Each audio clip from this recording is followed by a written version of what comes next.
I believe that anyone can be successful with Turo, but you absolutely must pay attention to your Turo settings. Your Turo settings are key to anyone's success on Turo. And without the right Turo settings, you could go from being a wildly successful Turo host to be one that's struggling to even get a couple of rentals. And so in this video, I'm going to walk through the exact settings that I use with my fleet. I'm going to be talking about which settings I use with my 26 vehicles in order to achieve a 90% utilization. I'm going to be talking about which settings you can play around and experiment with, and which ones you absolutely must have if you want the highest utilization and highest ROI. But before we dive into that, I do have a quick announcement. Many of you know that I've been a Turo host for over 6 years, and I currently have 27 cars in my fleet that generate me between $25,000 and $30,000 in semi-passive income every single month. And if you would like to do the same, then you're in luck, because I have taken my systems, processes, and everything that I know, and I've squeezed it into over 7 hours of course content and put it into my course, the Car Sharing Masterclass.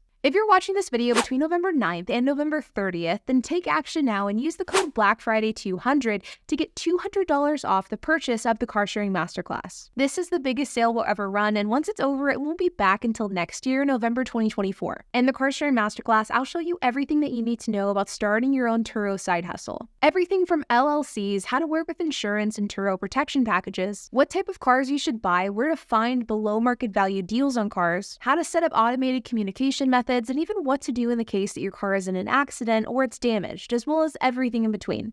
Click the link down in the description below to start making some semi-passive income today. The first Turo setting that we have to talk about is price. So whenever we look at Turo pricing, we kind of have two schools of thought here. We have the daily price, which is pretty much your baseline price.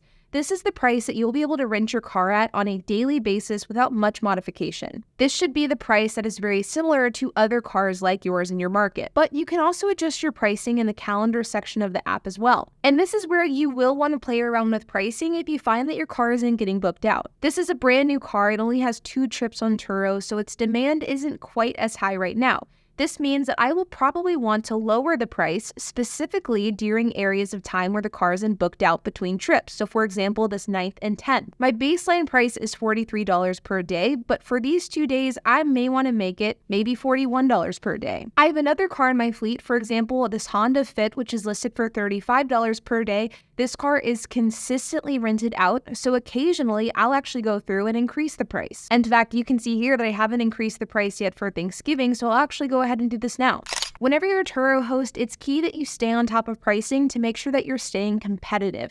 You don't want your car to be too low priced. If you find yourself getting bombarded with bookings months in advance, that's probably a sign that you have your price too low. But at the same time, you don't want your car sitting for long periods of time. And if I have a car that's been sitting for a few hours at my lot and I don't have any future reservations for that car, I will typically lower the price for the next couple of days by a few dollars. And this more often than not incentivizes a rental to come in. Adjusting your pricing as a Turo host is an active job, and you want to make sure to be looking at this on a daily basis. But of course, price isn't the only important factor when it comes to being a Turo host. Another setting that I'm a firm believer on is the trip preferences section of the app. I'm a big believer that you absolutely should have your car on book instantly.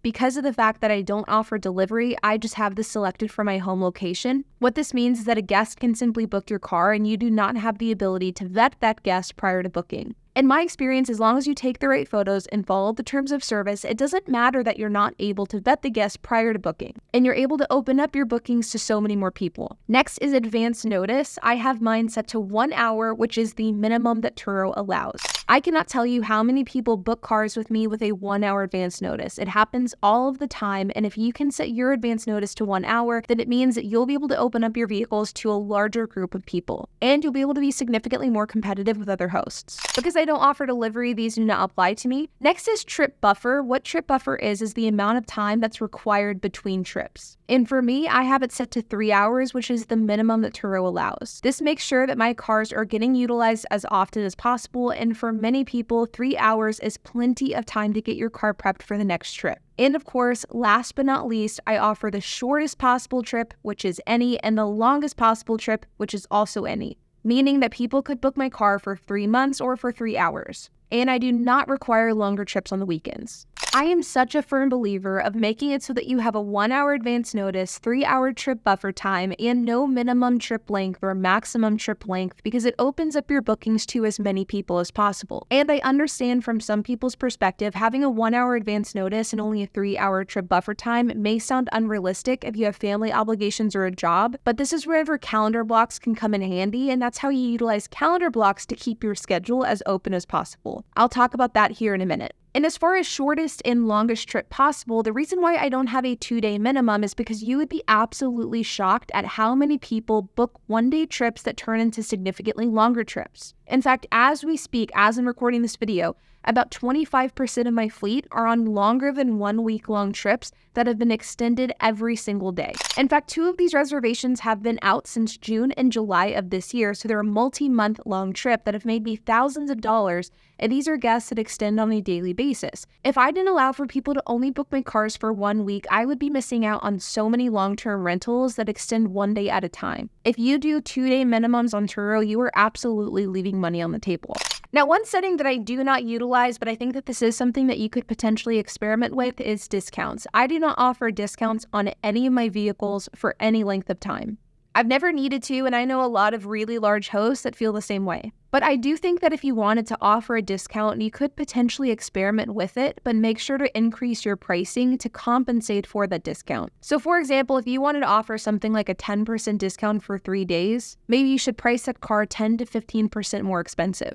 When it comes to the psychology of somebody who's buying something, I do think that there is legitimacy to the fact that if you see a discount, you're going to be more inclined to buy it. But I don't think that you should just give a discount for the sake of giving one. And I think that for the most part, Turo's discount recommendations are way too high. For example, Turo recommends giving a 40% discount for 2 months. That's absolutely insane, and you should not do that. But I do think that this is something that you can play around with. I also don't offer an early bird discount, and I do offer a price boost of 5% for last minute bookings. But I have actually been experimenting with 10% in some of my cars, and it has worked out well. So I might end up transitioning all of my cars to 10% eventually. One of the most important settings that you, I think, need to utilize as a Turo host, this is especially true as a new Turo host, is your pickup and return times.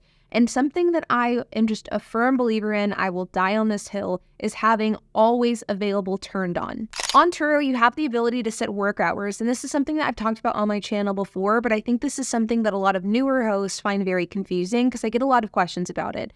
So with Turo, you have the ability to set hours of availability, similar to like operating hours. And you can say, okay, I want to accept reservations from, say, 9 a.m. until 9 p.m. or 9 a.m. until 5 p.m.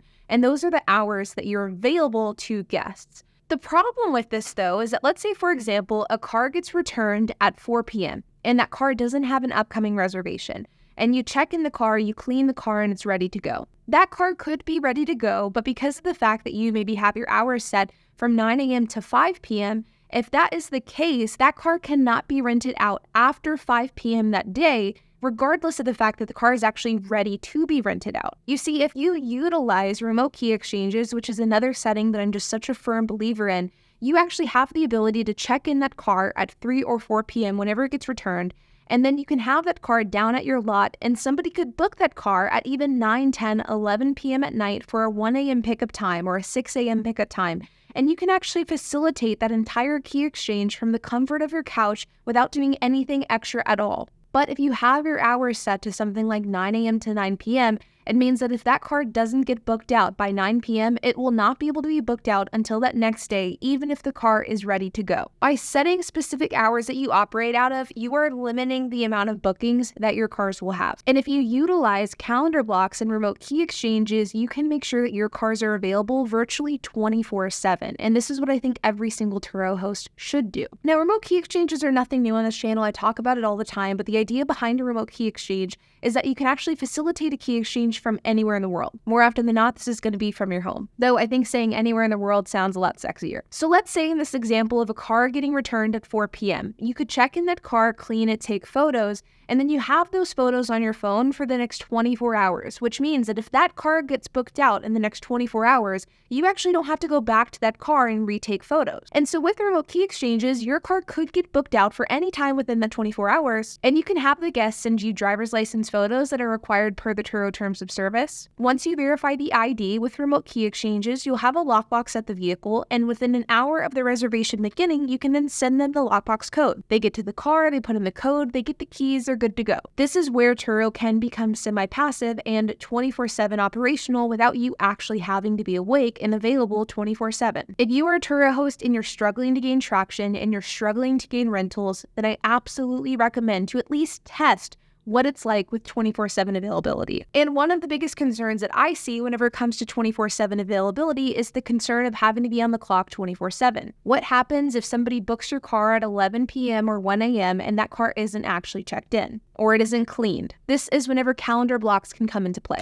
You can actually see these calendar blocks working in the flesh on my calendar. For example, this Mazda 3, which is at the bottom of my calendar, you can see that we have this car blocked off as we speak. There is actually a calendar block on this car this morning because it hadn't been checked in yet, and we didn't want the car to go out at 6 a.m. and then HP or I have to wake up at 4 a.m. and get the car ready. So you can see here we actually put a 1:30 a.m. to 7:30 a.m. calendar block on this car. This was to prevent the car from going out during this period of time because we knew that the car wasn't ready yet.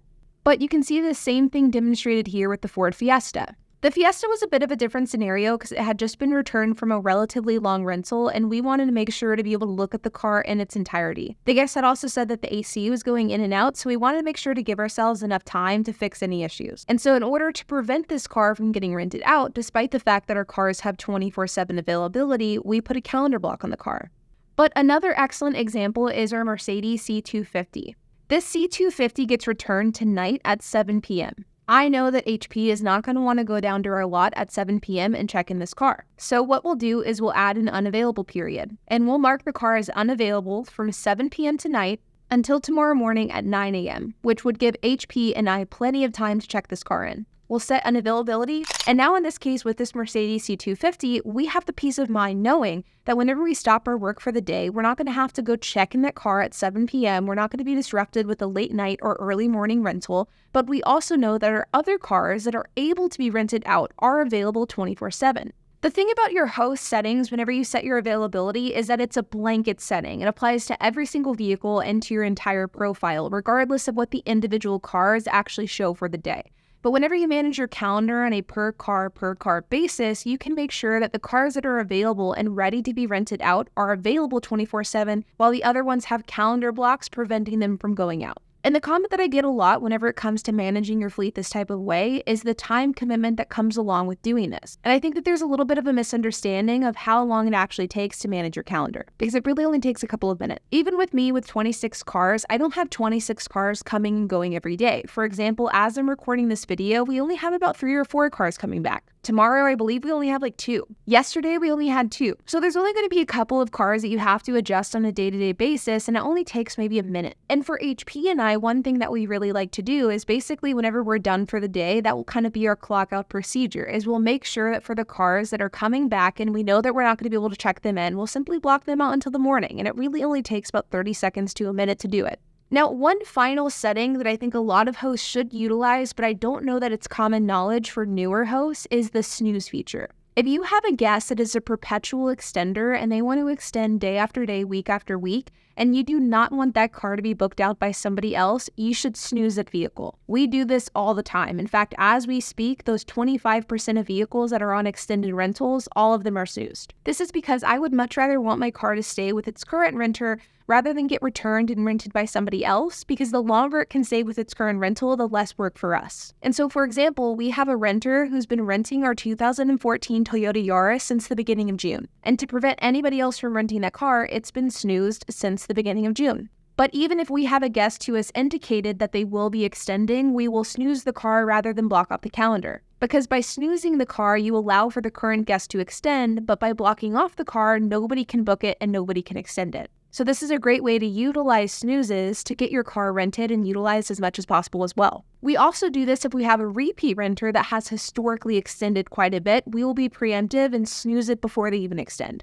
For example, right now our Ford Escape is with a repeat renter who rents with us a couple of times a month, and he without fail always extends. So the moment that we saw that he was taking our car, we simply snoozed the vehicle, and he has extended now 4 days. Now, the concern that I oftentimes see here with hosts is the idea that you don't want to snooze your vehicles because you don't want to miss out on future rentals. But as long as you utilize the settings that I've talked about in this video, you will have no problem getting your car booked out once a snooze has ended. For example, as I showed just a moment ago, my Ford Fiesta doesn't have any future bookings. That's because of the fact that this car had been snoozed because of the extensions that the previous guest had made. So now it sits with no future rentals booked. But I can almost guarantee you that within the next 12 to 24 hours, it will be out on another rental. That's because our cars are some of the cheapest and most available cars in the Dallas-Fort Worth Metroplex. And this means that we get a high utilization and a lot of renters. Truthfully, whenever it comes to success on Turo, I think that these settings are really the foundation of it. And I really think that you can fine-tune these settings along with calendar blocks to make your Turo business work for you regardless of your schedule. You don't have to be a slave to your Turo fleet in order to have a successful Turo fleet, and you can run a semi-passive business this way. Don't forget that we do have our current Black Friday sale going on. Black Friday 200 for $200 off the car sharing masterclass.